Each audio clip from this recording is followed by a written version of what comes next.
Hello friends, ഇന്ന് നമ്മൾ 10ാം ക്ലാസ്സിലെ ബയോളജിയിലെ 3ാമത്തെ അധ്യായമായ കെമിക്കൽ മെസ്സേജസ് ഫോർ ഹോമിയോസ്റ്റാസിസ് എന്ന പാഠഭാഗമാണ് പഠിക്കാൻ പോകുന്നത്.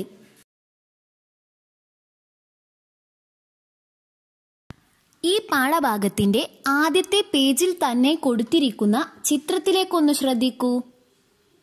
ആ ചിത്രത്തിലുള്ള രണ്ട് വ്യക്തികൾ തമ്മിലുള്ള ഉയര വ്യത്യാസത്തിന് കാരണം അവരുടെ ഹോർമോണിന്റെ തകരാറ് മൂലമാണെന്നാണ് ഈ കുട്ടികൾ സംസാരിച്ചു കൊണ്ടിരിക്കുന്നത്. ഇതിൽ നിന്നു തന്നെ നമുക്ക് മനസ്സിലാക്കാം ഈ പാഠഭാഗത്ത് ഹോർമോണുകളെ കുറിച്ചാണ് പ്രതിപാദിക്കുന്നത്. The endocrine system is an organ system that controls and coordinates all activities in the body. This system includes endocrine glands and their secretions called hormones.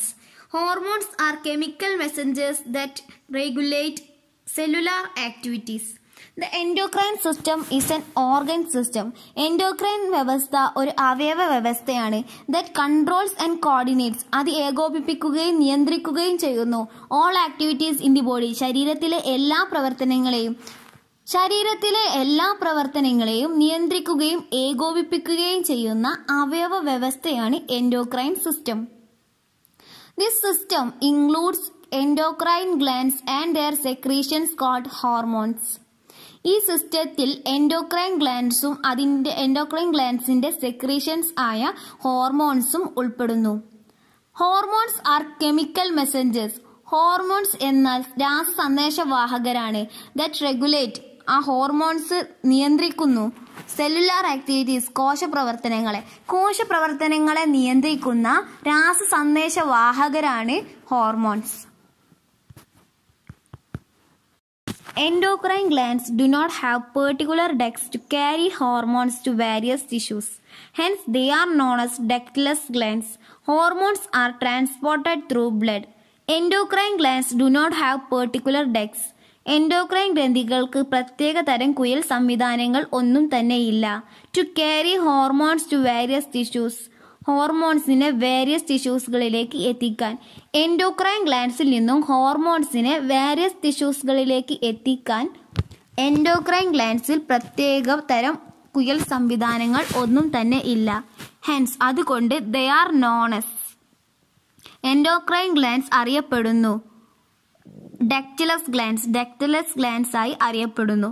Hormones are transported through blood.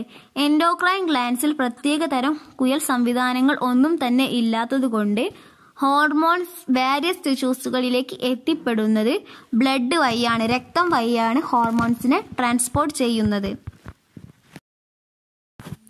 Hormones to target cell. ഹോർമോണുകൾ എങ്ങനെയാണ് അതിൻ്റെ target cell, ലക്ഷ്യകോശങ്ങളിലേക്ക് എത്തിച്ചേരുന്നത് എന്നതിനെ കുറിച്ച് നമുക്ക് പരിചയപ്പെടാം. Hormones reach every cell in the body as they are transported by blood, but each hormone act only upon those cells which have specific receptors. The cells which are acted upon by hormones are their target cells.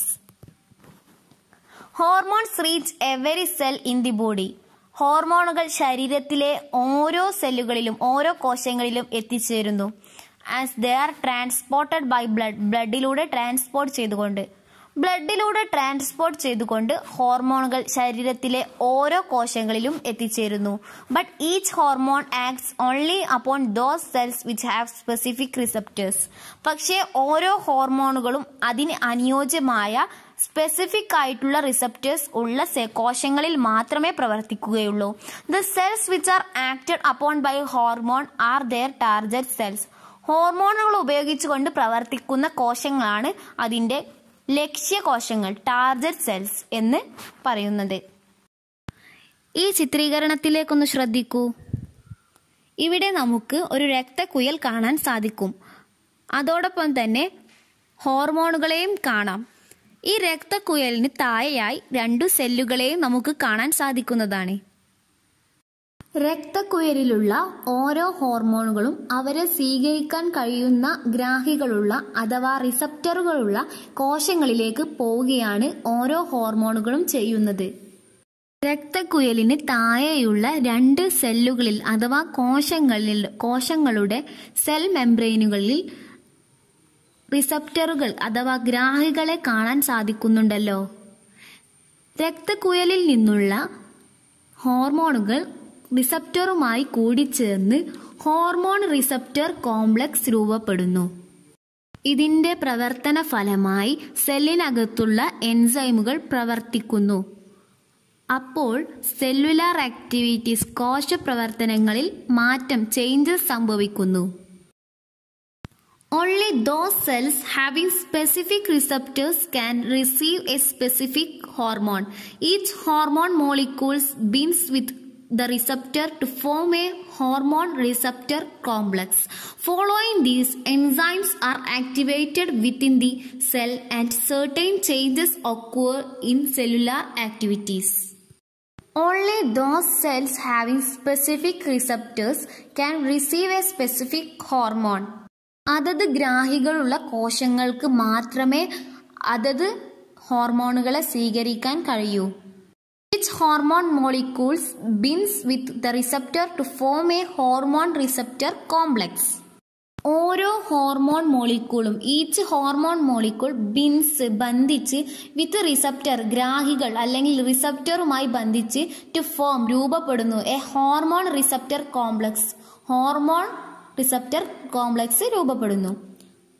Following this, enzymes are activated within the cell and certain changes occur in cellular activities. ഇതിനെ തുടർന്ന് സെല്ലുകളിലുള്ള enzyme പ്രവർത്തനക്ഷമമാവുകയും cellular activities കോശപ്രവർത്തനങ്ങളിൽ മാറ്റം സംഭവിക്കുകയും ചെയ്യുന്നു. നിങ്ങൾക്ക് ഈ video ഇഷ്ടമായെങ്കിൽ like ചെയ്യുക, share ചെയ്യുക, സബ്സ്ക്രൈബ് ചെയ്യുക. തുടർന്ന് ഞങ്ങൾ അപ്ലോഡ് ചെയ്യുന്ന വീഡിയോകൾക്കായി ബെല്ലൈക്കൺ അമർത്താൻ മറക്കരുതേ.